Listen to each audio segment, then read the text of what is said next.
लोकसभा की बात हो गई, बहुत अच्छे उम्मीदवार आए हैं, उनका हम स्वागत करते हैं। रही बात विधानसभा की, तो यहाँ जैनों की, जैसे वीरेंद्र भाई ने बताया, जैनों की बहुसंख्यक विधानसभा है, यहाँ 3 कॉन्स्टिट्यूटी है, तो कम से कम 2 कॉन्स्टिट्यूटी की जैनों को, मारवाड़ी को या स्थानिक उम्मीदवार को मिलना चाहिए। ये हमारी मांग है। बाहर से उम्मीदवार जो आ जाते हैं, एक बहुत सिंपल लॉजिक की बात हमने बताई कि आपके गांव का मुखिया या आपके गांव का सरपंच आपके गांव का होगा कि बाजू के गांव का होगा।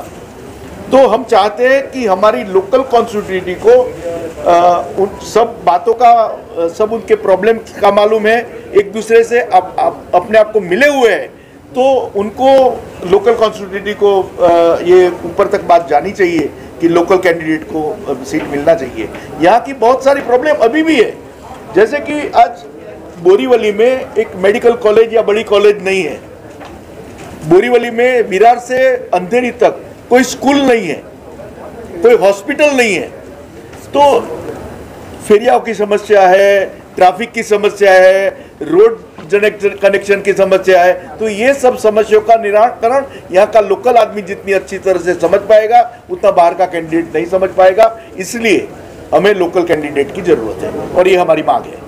तो आने वाले विधानसभा में पार्टी के जो प्रमुख हैं, हर पार्टियों के, वहां तक आप अपनी बात पहुंचाएंगे कैसे? बस आपके मार्फत से हम ऊपर तक बात पहुंचाना चाहते हैं कि आने वाले समय में विधानसभा में यहाँ के स्थानिक उम्मीदवार को चांस दिया जाए, कार्यकर्ता को चांस दिया जाए। अगर लोकसभा स्थानिक उम्मीदवार खड़ा करती तो क्या आप लोग समर्थन करेंगे उनका? नहीं, देखिए, ये अपना हर आदमी का अपना अपना पर्सनल रिव्यू है। मैंने एक बात बताया कि हम तो मोदी जी के परम भक्त हैं, तो वो वहाँ कोई बात ही नहीं आती। स्थानिक उम्मीदवार जो खड़ा रहता है, जिसको वोट देना है, उसके लिए हमारा कोई निषेध नहीं है। हमारी खास अभी आगे की रणनीति है, आप साथ देंगे, ऐसी हमारी। आज की बैठक को लेकर क्या संदेश देना चाहते हैं? लोकल उम्मीदवार आप लोगों की मांग है। नहीं, देखो,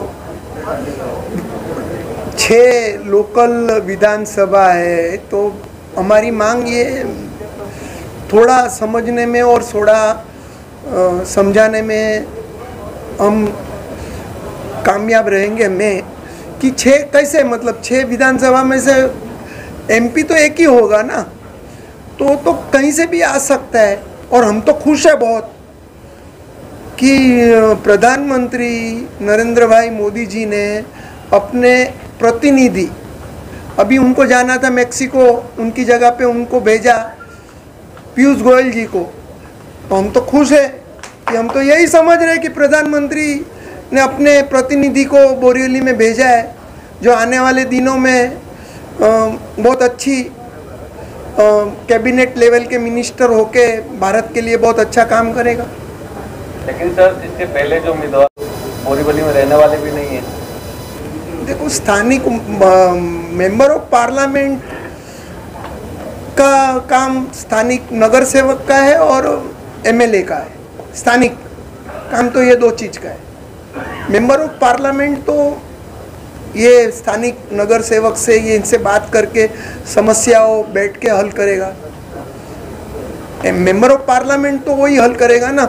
मान लो 24 नगर सेवक आएंगे और 6 विधानसभा आएंगे, तो उनसे मिलके, और लोकल प्रतिनिधि को तो पीयूष गोयल जी अभी भी मिल रहे हैं, आज ही मिल रहे हैं। और हम खुद चाहते हैं कि हम जैन एक बड़ी सभा उनके लिए अभी करें अरेंज, और हम चाहते हैं कि उनके हाथ के नीचे हम ट्रेन होवे, एक लीडर हम जैन खड़ा करें। आज तक हमारा जैन लीडर कोई खड़ा ही नहीं हुआ है कि हमको एमएलए का प्रतिनिधित्व का चांस मिले। जो खड़ा है उनको तो 100% मिला है। हाँ, ये 1-2 बार हुआ है कि विनोद तावड़े जी आए, तो देखो उनकी पहुंच हमारे से ज़्यादा है, तो आ गए। हमारी पहुंच ही नहीं, हमने पहुंच करने की कोशिश ही नहीं की है। कौन से जैन कैंडिडेट ने, मैं मेरे साथियों को पूछना चाहता हूं कि राजकीय परिसर में जाने की कोशिश की है? पुरोहित जी कोई की है? नहीं किया। निमेश भाई, किसी ने की है? तो आने वाले दिनों में दहिसर विधानसभा, बोरी विधानसभा में देखो, हम मेहनत करेंगे और अगर हमारी मेहनत पार्टी को पसंद आई तो पार्टी मुझे नहीं लगता कि हमें डिनाई कर सकेगी। हमारी मेहनत तो भी होनी चाहिए।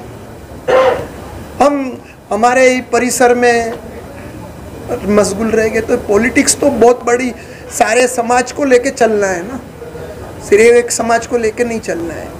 तो हम चाहेंगे कि हमें वो तैयार करें और हम आगे बढ़े, और हम चाहेंगे कि 30, 35, 40 साल का उम्मीदवार खड़ा रहे जो नए 50 साल तक काम कर सके। अभी हम तो लास्ट सेंचुरी में जी रहे हैं, मतलब मरने की 70s में ऑलरेडी है। तो हम ये नहीं चाहते कि हमको कैंडिडेट, हमारा कोई अच्छा 35-40 साल का लड़का रहे और वो तैयार होके पूरे भारतवर्ष में बोरीवली का नाम, बोरीवली को ऐसा बनावे कि पूरे शहर को ऐसा लगना चाहिए हमको बोरीवली जैसा बनना है। चंडीगढ़ को भी लगना चाहिए कि हमको बोरीवली जैसा चंडीगढ़ बनाना है, और सांता क्रूज को भी लगना चाहिए कि हमको सांता क्रूज बोरीवली जैसा बनाना है, और पुणे को भी लगना चाहिए, और लखनऊ को भी लगना चाहिए, और जयपुर को भी लगना चाहिए। ऐसा बोरीवली बनाना चाहिए, ऐसी कल्पना है। वो अगर हम बना पाए तो हम खुश हैं। ऐसे बहुत से लोग हैं जो बहुत सोशल वर्क करते हैं। आपने कहा अभी जंगल है, नेशनल पार्क है, नदी है, समुद्र है, खाड़ी है, सब इधर है। तो ये इसमें ऐसा क्या है जो सब एमएलए बाहर से आके इधर खड़े होकर चुन के जाते हैं? वो कोई भी हो, आमदार हो, खासदार हो, सब बाहर के क्यों? इधर इतना खजाना है। नहीं, सुनो मेरी बात सुनो। यही दुख है। नहीं, एक सवाल है क्या, तो हमारे बीच भरत शाह भी एक समाज सेवक के तौर से काम करते हैं और विजन ऑप्टिक्स का उसी के जरिए भी समाज सेवक होता है, तो क्या इनको भी मिलना चाहिए नहीं टिकट? देखो, बहुत काफी से मेहनत कर रहे हैं। देखो, मेहनत करना और सफलता पाना, मेहनत करते हैं बहुत सारे लोग करते हैं, लेकिन सफल व्यक्तित्व अगर उनमें लोगों को दिखेगा तो लोग पार्टी उनको टिकट देंगी। लोगों को दिखना चाहिए, पार्टी को भी दिखना चाहिए, दोनों का समन्वय होना चाहिए। चुनावी बिगुल बच चुका है। आप लोगों की आज की जो बैठक है, कई पार्टियां इसको काफी गंभीरता से देख रही है कि हमारा क्या नफा होगा, क्या नुकसान होगा। तो जैन समाज किस तरफ रहेगा इस बार? जैन समाज 1978 में जब बीजेपी वाजपेयी जी और लाल कृष्ण आडवाणी ने जो चालू की थी, उसी दिन से जैन समाज बीजेपी के साथ जुड़ा हुआ है। वो कोई बोल नहीं सकता, रोक नहीं सकता और अलग नहीं कर सकता। बीजेपी और जैन समाज एक ही है, कोई बदल, उसमें कोई दो राह है ही नहीं। तो आप उसमें तो हम चाहते हैं कि जैन समाज में ऐसा लीडर पैदा होवे जिससे बीजेपी अट्रैक्ट होवे, और वो सामने से कैंडिडेट, जैसे पराग शाह को दिया है टिकट, इमीडिएट दिया, एमएलए है आज घाटकोपर के, तो कैंडिडेट वाकई वो नगर सेवक थे, तो नगर सेवक के हिसाब से उन्होंने इतना अच्छा काम किया कि उनको एमएलए टिकट बीजेपी ने दी है। तो हम ये बोल नहीं सकते, एलिगेशन नहीं कर सकते। बोरीवली में हमारा एक लीडर ऐसा मजबूत तैयार होना चाहिए कि बीजेपी को लगे कि हमको इनको टिकट देना है।